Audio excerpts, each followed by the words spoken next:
বিসমিল্লাহির রহমানির রহিম। আসসালামু আলাইকুম।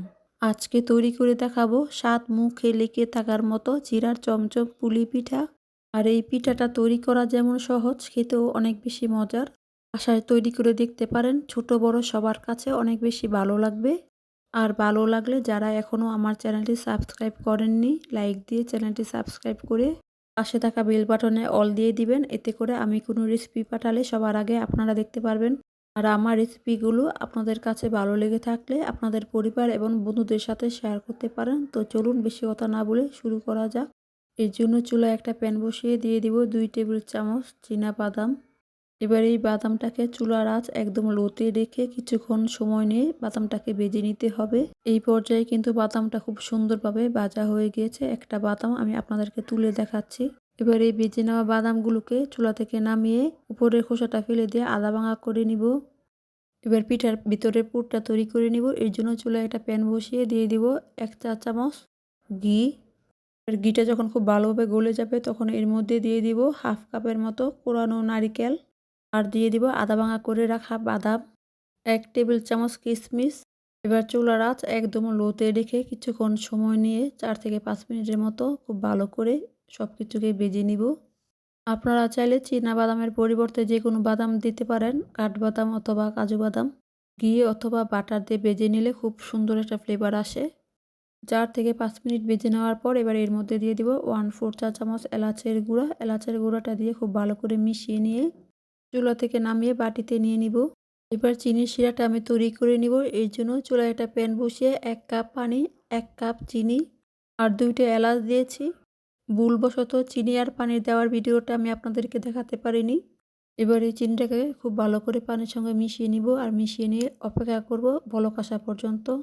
যখন চিনিটা গলে গিয়ে খুব ভালো করে একটা বলক চলে আসবে তখন চুলা থেকে শিরাটাকে নামিয়ে নিতে হবে। খুব বেশি ঘন করা যাবে না। শিরাটা কিছুটা পাতলা থাকতেই চুলা থেকে নামিয়ে নিতে হবে। এই পর্যায়ে চিনিটা গলে গিয়ে শিরায় ভালো করে বলক চলে আসছে। এবার আমি চুলা থেকে নামিয়ে নিব। এবারে একটা বাটির মধ্যে নিয়ে নিব 1 কাপ চিড়া। এবারে চিড়ার মধ্যে পানি দিয়ে চিড়াটাকে খুব ভালো করে ধুয়ে নিব। চিড়ায় কিন্তু অনেক ময়লা থাকে, সেই কারণে আমি আবারও পানি দিয়ে চিড়াটাকে 4 থেকে 5 বার ধুয়ে নিব। এতে করে চিড়াটা খুব ভালোভাবে নরম হবে এবং পরিষ্কার হয়ে যাবে। 4 থেকে 5 বার চিড়াটা ধুয়ে নেওয়ার কারণে কিন্তু চিড়াটা অনেকটা নরম হয়ে গিয়েছে। এবার এই চিড়াটাকে আপনারা চাইলে ব্লেন্ড করে নিতে পারেন, আবার চাইলে আমার মতো হাত দিয়ে খুব ভালো করে চিড়াটাকে মিশিয়ে নিতে পারেন। মিশিয়ে নিলেই কিন্তু চিড়াটা ডোয়ের মতন হয়ে যাবে। এবার এই চিড়ার ডোটাকে হাত দিয়ে একটু ছড়িয়ে নিচ্ছি। এবার এর মধ্যে দিয়ে দিব 4 টেবিল চামচ আটা। আটার পরিবর্তে ময়দাও দিতে পারেন।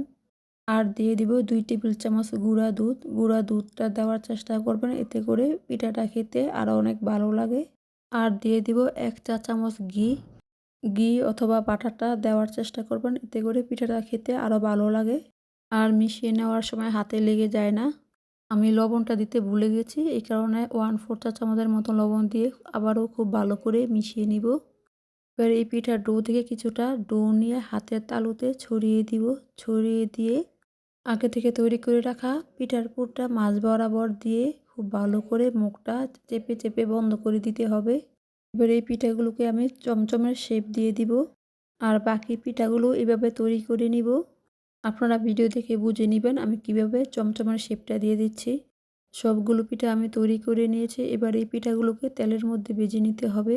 এই জন্য চুলায় একটা প্যান বসিয়ে পর্যাপ্ত পরিমাণে তেল গরম করে নিয়েছি। অবশ্যই চুলার আঁচ মিডিয়াম হাইতে রেখে পিঠাগুলো ভেজে নিতে হবে।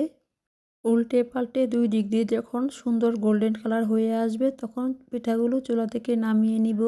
আর এই পিঠাগুলো ভাজতে কিন্তু খুব বেশি সময় লাগে না। পর্যায়ে পিঠাগুলো সুন্দরভাবে ভাজা হয়ে গিয়েছে, এখন আমি চুলা থেকে নামিয়ে নিব। এই গরম পিঠাগুলোকে চুলা থেকে নামিয়ে আগে থেকে তৈরি করে রাখা চিনির শিরার মধ্যে দিয়ে দিব।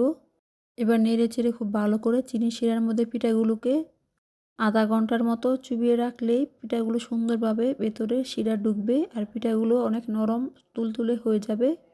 এই চমচম পিঠাগুলো কিন্তু খেতে অনেক বেশি মজার। আপনারা যদি বাসায় তৈরি না করেন তাহলে বুঝতে পারবেন না আমি কি বলছি। ঠিক আধা ঘন্টা পর উপরে বাদাম দিয়ে সার্ভিং প্লেটে আমি পিঠাগুলো সাজিয়ে নিব। এবার একটা পিঠা নিয়ে আমি আপনাদেরকে দেখিয়ে দিচ্ছি পিঠাটা কতটা নরম তুলতুলে হয়েছে। আর একটা পিঠা আমি আপনাদেরকে ভেঙে দেখাচ্ছি পিঠার ভেতরে দেখতে কেমন হয়েছে। আপনারা ভিডিও দেখে অবশ্যই বুঝতে পারছেন পিঠার ভেতরে কত সুন্দরভাবে চিনির শিরাটা ঢুকেছে। আমি গ্যারান্টি দিয়ে বলতে পারি আপনারা যদি এই পিঠাটা একবার তৈরি করে খান আপনাদের বারবার তৈরি করতে হবে।